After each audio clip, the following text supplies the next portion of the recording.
Which was tougher? Was it more difficult in Dallas or more difficult in Miami?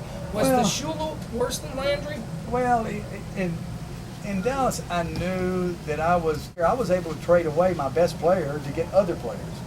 I was able to, play a young team to where the fourth year we had the youngest team in the league and won the Super Bowl. So I was patient. In Miami, I knew I was only going to coach a couple of years. And so I was trying to do it with older players and trying to do it in a hurry rather than for the long haul. And again, we had some success, but we went about as far as we could go with the players we had. But we weren't able to win the Super Bowl, so that was difficult for me. The Penn State coach, because you were talking about how you're watching. Do you think he should retire? He's getting. Oh, he's had so much success there. I guess it's kind of the company line, but he should retire when he wants to retire. But do you think you hit an age as a coach in modern sports? Oh, I think so. Where you can no longer I think Bobby relate? Bowden, Bobby and Joe both. I don't know how much they spend recruiting, these young kids. I don't know how well they relate to these young kids, but they've had so much success out of respect. They should leave whenever they want to leave. But hey, that's.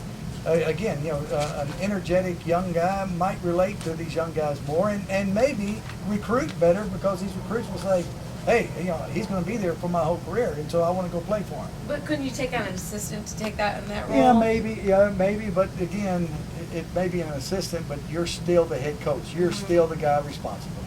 Now, isn't he going through, I hate to ask you about college, but since you're the expert and you'd mentioned it and I'm just newly getting into it. Right. There's a controversy going on with one of the players, isn't it? Where's that? At Penn State. I guess.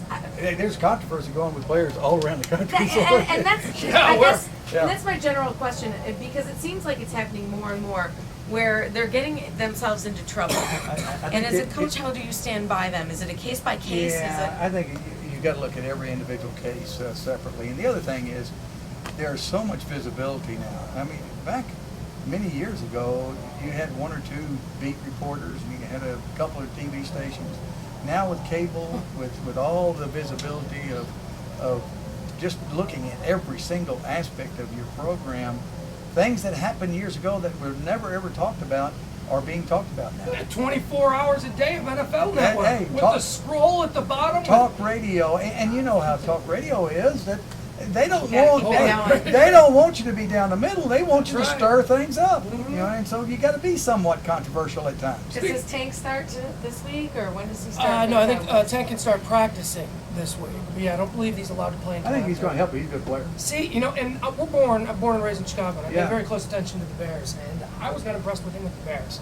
He got playing time when the defensive line was beat up. He wasn't starting there. When Tank Johnson was in there, when Harris was playing at full speed, when Urlacher was not injured, they were pretty stout up the middle. Run stopper. Yeah. Up the middle, they were pretty stout. But they don't have that right now. Coach Jimmy Johnson is here with us. Let's see here. I'm going to read this exactly as they want it, so nobody gets in trouble. You got it.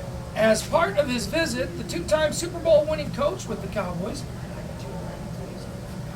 will encourage adult race fans to enter Crown Royal's Your Name Here 400 contest, where for the second consecutive year, one lucky race fan is going to be awarded naming rights to the spring 2008 NASCAR Sprint Cup Series race at Richmond International Raceway. You know what that means? Oh, yeah. I love that. And Jim Stewart last year went to crownroyal.com. He entered an essay. He won. He was a celebrity for a week, and he had his name plastered everywhere because it was a Jim Stewart race. What a unique contest. Yeah, cool. Yeah, for the fan. How great is that? I got to get this out here. I guess you got to be 21 and over to enter. Right.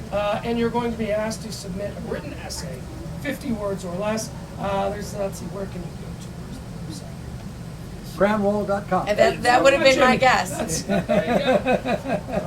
All right. You're just out here walking around and just kind of talking to folks and one thing or another and watching a little NASCAR. Crown Royal's official position on giving your kids that velvet container thing to hold their change. Bag to play with.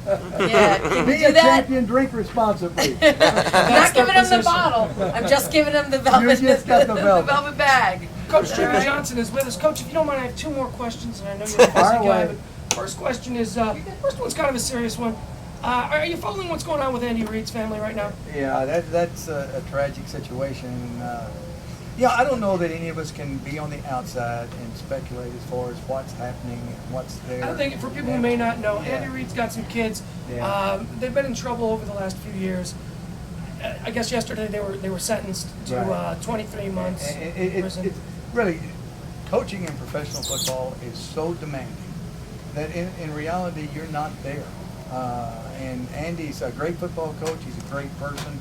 And the only thing I can just say is that, our prayers are out to him and his family to hope things get worked out. Don't you? And I'm probably going to shock you on this one, but I think that's off limits. I think that, whether or not you're going to delve into how Andy is coaching the Eagles this year is one thing. But I don't like it when they bring in that always distracted by the kids. Oh, and everybody, that's all they're talking about. Right. And it's a shame. But, hey, that's part of the society we are in today, and that's what we deal with. Did it happen last year with Tony Dungy's? No, Tony Dungy's son unfortunately passed on. Right. Andy Reid's kids, they were out being kids. I don't know the details. But anyway, the other question I guess would be, an old coach of yours is a regular on our show, and I'm wondering if you'll be. Are you in town for a couple of days? No, I'm jumping on the plane with Bradshaw this afternoon, going to Fox NFL Sunday. Coach Joe Avisano's got the new big bar that he just opened up there in Frisco. Jimmy Johnson would be, you'd be missed if he weren't there. Country Joe, he needs to have a big bar. He's like a swinging bar. He's got three of them now. And he probably sings, and he is the worst singer. He does sing. He is the worst singer. Have you ever heard him sing? I have heard him sing. Is it awful? And really, it makes my ears hurt. Oh, no. He thinks he's good. He's horrible. No, really, he is. But he thinks he's pretty good. Go ahead. There you go, Jimmy Johnson on the review of Coach Joe singing. And my final question to you, and this is one that I always debated with my grandpa, actually, who's since passed on. My grandpa was always of the belief that football players of today are not as tough as they were back in the day. So the question I would ask to you, let's go back to the late 60s. Right. Let's go back to Butkus, Itchy, Okay, go ahead. Lambert, those guys. Who would you rather have in a bar fight? Dick Butkus or Brian Urlacher? Today. Brian Urlacher. Players today are bigger, faster, more physically fit. But are they meaner? They may be meaner back in the old days for a few minutes, but they wouldn't last as long. I don't know. They were kind of out of shape now that we think about it, right? Yeah? Some of those old codgers running around, they couldn't outrun me. They're smoking on the sidelines. I've seen it. I've seen the NFL films with the guys smoking on the sidelines. You're there. I don't think they were as physically fit. The guys today are humongous, and they're fast. I'm glad to hear you say that, because usually, a gentleman who's seen it all will usually go back to his youth. But no. Did they play when they were hurt? Maybe that's what your grandfather was going for? I assume back then they were always hurt. They were hurt. I've seen people though, out on injured reserve, hurt toe. Yeah. That to me, I'm like, really, toe? That's not football. That's other sports. A high ankle sprain have kept Nishiki off the field? Right, no. I don't think so. Coach Jimmy Johnson, Crown Royal is who's brought him out here. They're running this contest. Tell them what the contest is one more time. It's Your Name Here 400. As far as going to crownroyal.com and enter an essay and have your name in lights. Richmond 2008 NASCAR race. You get your own race, huh? That's not bad. All you got to do is go to a website. Coach, thank you so much for being here. It was a pleasure to meet you. Thank you so much. All right, enjoyed it. The great Jimmy Johnson.